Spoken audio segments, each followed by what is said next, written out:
Senator Ronald Bato de la Rosa. Senador, mayang gabi si MJ at si Admar. Mayong gabi kanyo, MJ o Gadmar, o sa tumatig paminaw. Mayong gabi. Senador, sir, nung nakarang araw, viral na viral po yung inyong video sa Senado. Nagigil kayo doon sa kay Ginang Mary Ann Maslog. Ano bang kwento noon, Senador? At mukhang mainit ang ulo nyo sa kanya. Well, yun nga, sa sinabi ko, alam ko meron akong iwan information. Very highly reliable source of information. Confirmed by other source na si Maslog. Kaya yan, anong papel niya doon, di ba? Bakit siya nandoon? Pumapapil sa kay Alice Go. Pumapasok pa doon sa kulungan ni Alice Go 2 beses para kumbinsihin si Alice Go na pumirma ng affidavit ng mag-implicate kay Pangulong Duterte, ako, Senator Bongo, General Karamat, yung pati yung isang general, may picture na kasama yung Chinese, si General Benji Acorda. Yun, gusto ipa-implicate para alam naman natin anong purpose nila. At ang nag-utos, isang taong taga Malacanang. Senador, yung pong tao na yon, kailan nyo po papangalanan? Pwede ba nating ibuko ngayon kung sino? Yung tinutukoy po ninyo? Kilala ninyo yan. Kilala ninyo. Kilala ninyo yan. Maraming kilala si partner Admar sa Malacanang eh. Sino kaya doon? Kilala nyo yan. Pero anyway, Senator, sir, lumalabas na kayo po ay re-electionist. Si former President Digong ay babalik po sa Davao bilang Davao Mayor kung palaring manalo sa susunod na eleksyon. Lahat ng ito, ang timing sa inyo, ano nakikita nyo, sir? Talagang demolition job. Talagang sisiraan tayo ng gusto para lalakas yung chances nila pag 2028.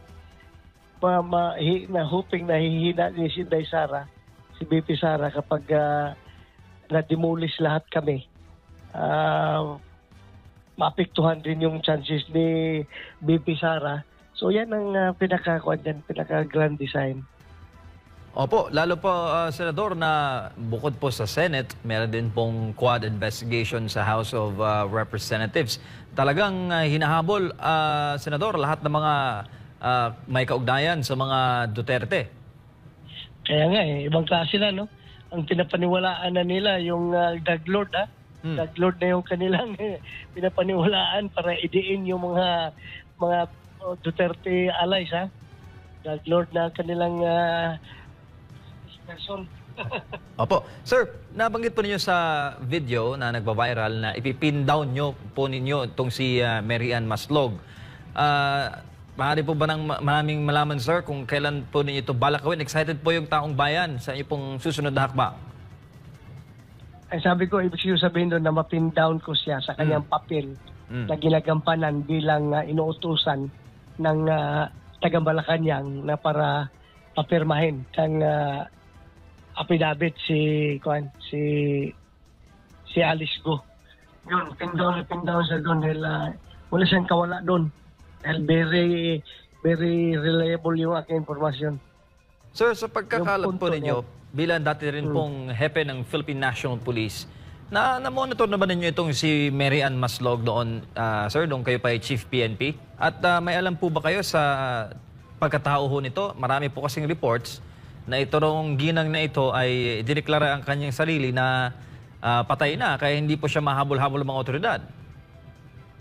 Yun nga, ang lumalabas ngayon, di ba? Pero nahuli pa rin siya ng NBI dahil nga mayroon pa siyang mga ibang kaso dito na kinasangkutan. Tapos nung kinunan siya ng fingerprint, nag-match sa fingerprint ni Mary Ann Maslog.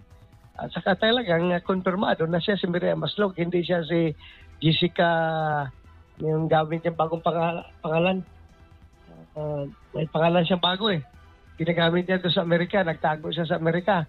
Dahil she defrauded the Philippine government ng 24 million worth ng textbook scam ang tawag ng kaso niya.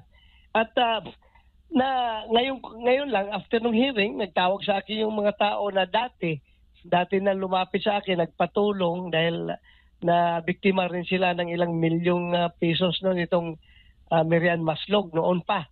Lumapit sa akin pero hindi na nila malukit-lukit. Yun nga, nawala na nga, pumuntang Amerika. Ngayon, natumawag sa akin na, sir, yan yung kinumplin ko sa iyo noon na nagpapatulong ako.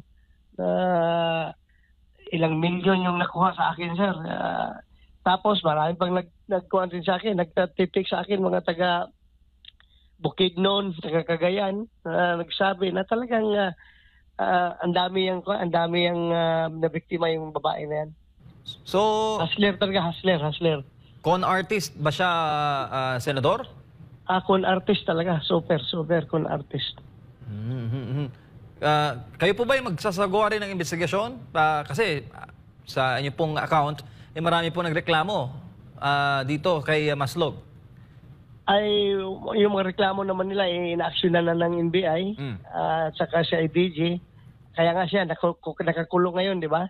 Kaya hindi na kailangan imbestigahan pa ng Senado yan. Ongoing naman yung mga kaso niya. Senador, may gabi si Admar po ito. Dito naman po sa naging pahayag ni nung unay umamin ito na isang sa drugs, no, patungkol sa drugs, pero meron po siyang isiniwalat din sa nagpapatuloy na Quadcom. Sabi dito, i-quote ko lang, ay ito'y patungkol doon sa pinilit mo raw siya nung kayo po ay PNP chief na magsinungaling at i-connecta si dating Senador Leila de Lima sa illegal drugs. Sabi pa niya dito, i-quote, isa sa sumundo sa akin ay si Police General Bato de la Rosa kung saan sinabi niya sa akin na idawit ko si Peter Lim sa kalakaran ng droga sa Pilipinas, pati na rin daw si Leila de Lima para madiin at bago pa man yon, pinilit nila ako na umamin na ako ay may kinalaman sa droga. Ano po masasabi niyo po dito, Senador? Admar, isa-isahin ko, no? Kung gaano kasinungaling yung gago na yan. Kasi kung sabi ko, pag makita ko, suntukin ko yung mukha niyan, eh. Sobrang kasinungaling. Alam mo, unang-una, sabi niya, doon sa Quadcom, na sumulat daw siya, nag-request daw siya na umuwi sa Pilipinas para harapin yung kanyang problema. Napakasinungaling. Pakita ko sa iyo yung news report ng Al Jazeera ba yun? Anong stasyon doon sa Abu Dhabi? Nandoon ang report na siya, kasi ganito nangyari niyan, kaya yan nahuli. Dahil missing niyan dito, di ba? Lumayas yan. Nagtago doon, nag-abroad, pumuntang Hong Kong, tapos pumuntang Dubai, Abu Dhabi. Ngayon, merong isang OFW na nakabase sa Abu Dhabi na nakakaalam sa kanya location kung saan apartment siya nagtatago, saan siya nag-stay. Kumontak sa opisina natin, sa Office of the Chief PNP. Kaya, pinapapalo up ko sa ating AIDG. Yung AIDG natin, tumawag doon sa yung ating police attaché sa Abu Dhabi para mag-coordinate doon sa Abu Dhabi Police na hulihin yan. So, yung informasyon nanggaling sa ating opisina. So, yun. Ang pinapunta ko yung si General Delbo, si General Pero, pinapunta ko doon sa Abu Dhabi para mahuli yung si Kerwin. So, nagpatulong sila doon sa Abu Dhabi Police. In short, hinuli yan doon. Nung hinuli, turn over sa police attaché natin. Yung police attaché natin, turn over dito kina Delbo at kay Pero, sinamahan yan, pauwi dito sa Pilipinas. Pagdating dito sa Pilipinas, yun, sinalubong ko. So, grabing sinungaling niya. Sabi niya, nagkwento siya, sumulat na nag-request na umuwi, na hindi man siya voluntaryo umuwi, kundi hinuli yan doon. Pangalawa, yung sabi niya na pilit ko doon siya pinapaamin na siya ay may kinalaman sa droga dito. Bakit ko pa siya papaaminin na kalat na kalat naman na nag-load siya ng Albuera Leyte. Bakit ko pa siya papaaminin? Napakasinungaling. Bakit ko siya papaaminin? Na kalat naman, pati yung tatay niya mismo, umamin mo sa akin, di ba? If you can remember, sumurinder sa akin yung tatay niya. Opo. At galit na galit sa kanyang anak dahil nadadamay ito sa buong pamilya dahil yung tigas daw ang ulo. Sige pa rin daw kahit na gusto na lang huminto. Ang tatay involved din sa drugs pero gusto na daw niyang huminto pero si Kerwin nagpapatuloy. So yun na. Tapos yung tungkol kay Dilima, sabi niya pinapakausap ko pa daw binigay ko pa daw cellphone, pinakausap ko siya kay Dayan, yung boyfriend ni Dilima. Napakasinungaling. Paano ko siya pagkausap kay Dayan na nung panahon na yun si Dayan nagtatago. Hindi pa nahuli si Dayan. Paano ko magkakaroon ng number ni Dayan? Bakit ko siya pagkausapin kay Dayan? Grabe maggawa ng istorya. At anong motibo ko na ipakuha sa kanya si Dilima, ipadawi si Dilima na hindi man ako may hawak ng kaso ng Dilima, hindi man ang PNP, ang DOJ man. Wala man kami pakialam doon sa case build-up laban kay Dilima. Ang DOJ mismo ang nag-case build-up at nagpahal ng kaso kay Dilima. Walang pakialam ang PNP doon. O bakit ko pipilitin siya na i-implicate si Dilima? Sunod, si Peter Lim. Peter Lim, wala akong alam dyan kung involved yan sa droga. Alam ko lang yan, nung nag-research ako, way back na, after nung sinabi niyang pangalan ni Peter Lim, nalaman ko na kung ano may mga background si Peter Lim sa droga. No? Pero yung pangyari na yung pag war on drugs natin, wala akong alam ng Peter Lim na drug lord. Saan ko nakuha ang pangalan? Sa kanya. Kasi nung dumating siya, kinausap ko siya, tinanong ko siya, saan ba talagang source niyo ng droga? Bakit ang dami mong droga dyan sa Albuera? Sabi niya, sir, ang source ko, sir, si Peter Lim. Minsan, kung wala kay Peter Lim, kay General Luot. O si General Luot, bakit ko i-implicate si General Luot? Nakapwa ko pa yung yan. Bakit ako magawa ng istorya at i-implicate si Luot? Siya mismo. Sa kanya nang galing yan. Voluntaryo niyang sinabi yung pangalan na yan. Anong motibo ko sa kanila? Hindi ko man wala man akong motive sa mga tao na yan. Hindi man yan mga wala akong nakita motibo na bakit ko pilit siyang utusan na implicate yung mga tao na yan. Na siya mismo nang galing sa bibig niya yan, na diyan daw ang source niya. So, yung kay Dilima, anong pakialam ko kay Dilima? Hindi man PNP naghawak ng kaso ng Dilima. Ang DOJ man. Bakit ako gagawa ng istorya na ipa-implicate si Dilima? Grabe talagang kasinungaling ng tao na yan. Halata man kung nagsasalita, di ba? Halatang minimorize niya yung script na pinapasunod sa kanya. Yung script na gusto niyang papalabasin, minimorize niya. Makikita mo man kung yung delivery niya. Halatang nag-iisip. Opo. Gaano ito kadelikado, General? Kasi may mga sinumpaan din yan siya nung humarap siya sa unang mga pagdinig, pati sa pagdinig sa Senado, saka sa Kongreso nung una, no? Nung mga una, last administration, tapos sa mga korte, tapos simpleng-simple lang babawiin. Parang nagiging trend po yung pagbawi ng mga testimonya po, Senador. Unang-una, kung ano sa sinungaling, di ba? Unang-una, yung Senate hearing noon, nagsinungaling na siya. Sabi niya si Espinido daw tumatanggap ng pera sa kanya. Galit na galit siya at umahingi sa kanya ng pera. Ngayon, nung umuwi na sa tapos ng hearing, pinuntahan ko siya doon sa kulungan ng AIDG. Tinanong ko kung totoo ba talaga. If you can remember, napaiyak ako doon sa hearing dahil sama ng loob ko. Si Espinido pala tumatanggap ng pera. Akala ko pagkatiwalaan na tao. Nung tinanong ko doon sa barracks na, totoo ba talaga yung sinabi mo? Ang sabi niya, sir, hindi totoo yun, sir. Masama lang loob ko dahil napatay yung tatay ko, kaya nasabi ko yun. So, he lied under oath doon sa Senado nung hearing na yun dahil gawa-gawa lang pala yung istorya. Tapos ngayon, yung Quadcom, gano'n na naman pinapalabas niya, gumagawa na naman sa istorya. Kung nagsinungaling siya noon, hindi malayong magsinungaling na siya ngayon. At talagang puro kasinungalingan yung pinagsasabi niya. And ang napapansin natin dito, yung mga latest niya na pagbabago na naman ng testimonya, binibigyan na naman ng bigat, parang hindi inalala ng mga kasalukuyan nag-iimbestiga yung mga dati pang mga naging natatak na sa kasaysayan na ginawa nitong itong si Espinosa po. Kasi may motibo yung kanila pag-imbestiga. Kung pag-imbestigan lang, purpose talaga na hindi yan in aid of legislation, kundi in aid of persecution. Gusto talaga nilang i-persecute ang mga Duterte allies para, yun na, alam mo na, demolition job. Mhm.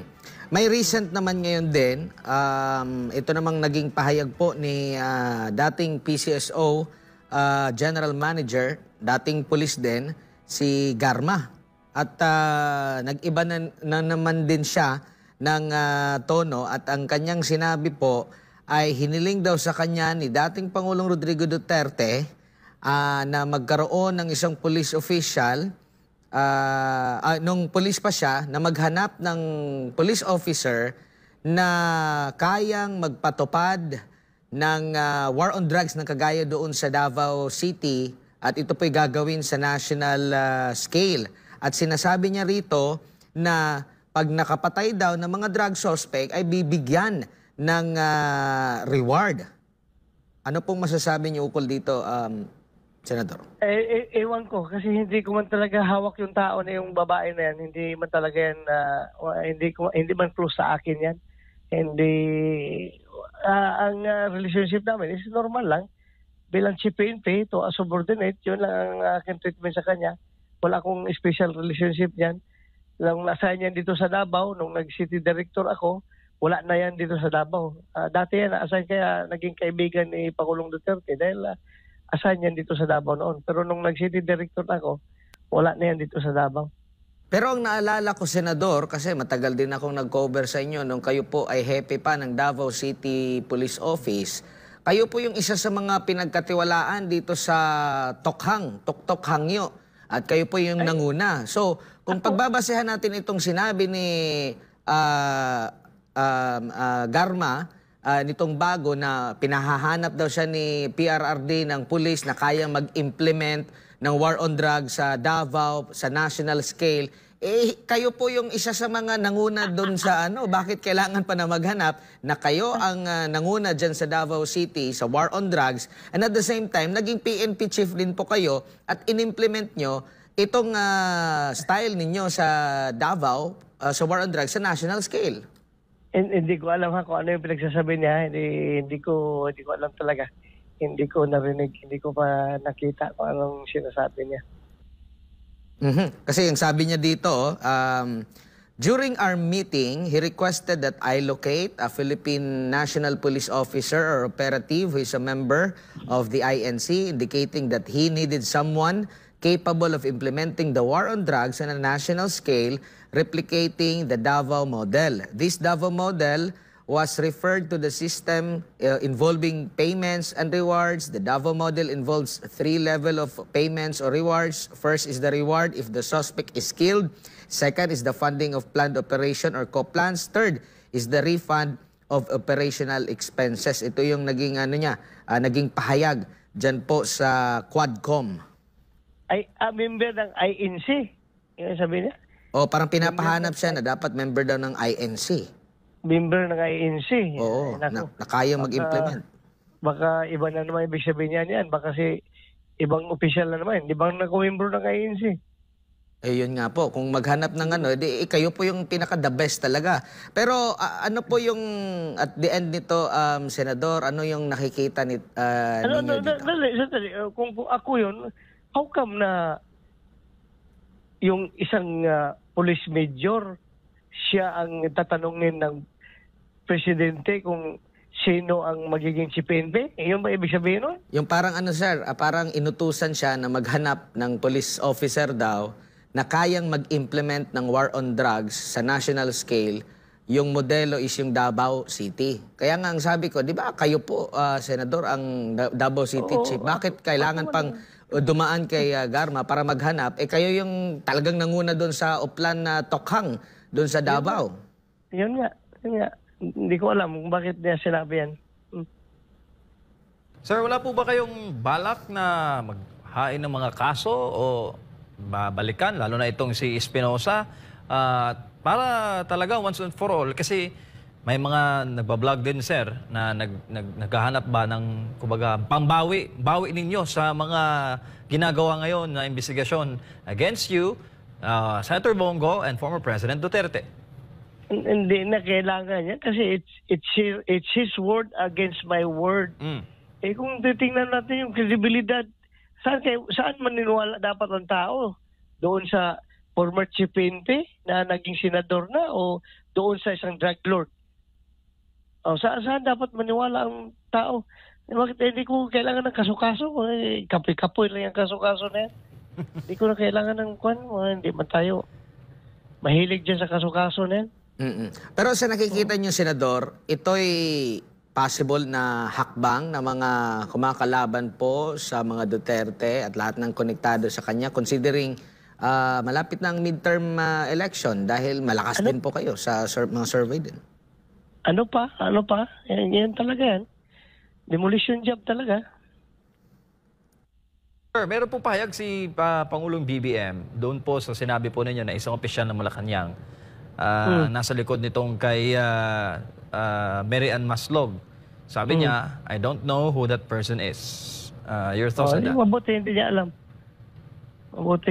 Kasi baka hindi talaga niya alam siguro. Bisaya ba ni Sir? Ha? Bisaya? Ayay ka. Senador, sa kabila po nito, ano po yung mga hakbang ninyo? Kasi, kumbaga, papalapit na rin itong midterm elections. Ano po yung mga gagawin pa ninyo na mga hakbang para maipaintindi din sa taong bayan? Kasi, kumbaga, lamang sila kasi nandyan sila. Meron sa kapangyarihan mag-hearing, wala din po ba kayong move na magkaroon din ng kahalintulad na hearing na maitanong din sila, masala din sila itong mga nababanggit doon sa Quadcom? Pangit kasi, no? Admar, kung ganun ang gagawin ko, para bang sabihin nila, ako, mahihiya rin ako eh. Tao ako na mahihiya. Baka sabihin nila na si Bato ginagamit yung kanyang committee para i-clear yung kanyang sarili. Pwede ko man i-clear ang sarili ko through explaining through the media kung i-cover ng media yung explanation ko. Pero hindi ko kailangang mag-hearing pa para salungatin yung kanilang sinasabi dahil parang lalabas nga na self-serving yung aking effort na gusto ko lang i-clear ang sarili ko. Gamitin ko pa yung aking committee. Mahiya ako. Ako, Dagang salamat, Senador, sa imong panahon karong